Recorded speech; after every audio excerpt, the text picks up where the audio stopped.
দুজন ব্যক্তির ঘটনা পড়লাম। একজন ব্যক্তি প্রচন্ড রকম আবেদ, প্রচুর ইবাদত করে। আপনারা জানেন ইবলিসও কিন্তু আবেদ ছিল, ইবলিস কিন্তু প্রচুর ইবাদত করেছে। এখন ওই ব্যক্তির একজন বন্ধু ছিল, এটা বানু ইসরাঈলের ঘটনা। তো সেই বন্ধু পাপী ছিল, বিভিন্ন কবিরা গুনাহ করত। আর এই আবেদ ব্যক্তি বারবার তাকে নসিহত করত, গুনাহ ছেড়ে দাও, তুমি পাপ করছো, গুনাহ ছেড়ে দাও। তখন সেই ব্যক্তি যে পাপ করছে সে বলতো যে আল্লাহ কি তোমাকে আমার রক্ষক বানিয়েছেন? আল্লাহ কি তোমাকে আমার উপর দারোগা বানিয়েছেন? আমাকে আল্লাহর হাতে ছেড়ে দাও, আমাকে নসিহত করতে শোনা।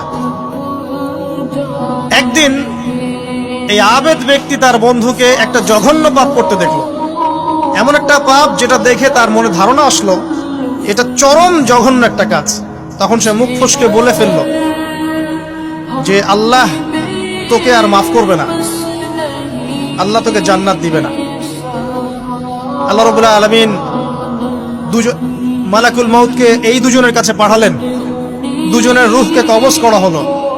এবার আল্লাহ পাক তার সামনে তাদেরকে উপস্থাপন করে বললেন যে তোমাকে আমার রহমত সম্পর্কে কে গ্যারান্টি দিয়েছে যে আমি কাউকে রহমত করব কি করব না? যাও, আমি তোমাকে জাহান্নামে পাঠালাম, ওই ব্যক্তি যে আমার রহমত প্রত্যাশা করেছে আমি তাকে জান্নাত দিয়ে দিলাম। দেখুন, এই হাদিসটা শুনলে মনে হয় বাহ্যিক হয়তোবা মুখের একটা কথার কারণেই সে জাহান্নামে চলে গেল। আসলে বিষয়টা এমন নয়। বিষয়টা আমি আপনাকে বোঝাচ্ছি। বিষয়টা হচ্ছে ইবলিসের মতো। ইবলিস কিন্তু শুধু মন থেকেই বলেনি যে খলাকতানি মিন নার ওয়া খলাকতাহু মিন তিন, আমি কেন তাকে সিজদা করব আদমকে? আদম তো মাটির তৈরি আর আমি তো আগুনের তৈরি।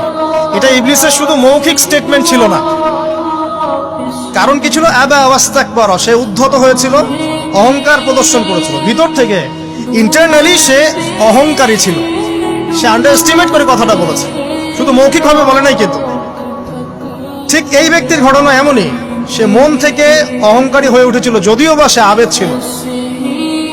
এখানে আমরা যারা প্র্যাকটিসিং মুসলিম হওয়ার চেষ্টা করছি, আমাদের জন্য এখানে নিদর্শন আছে।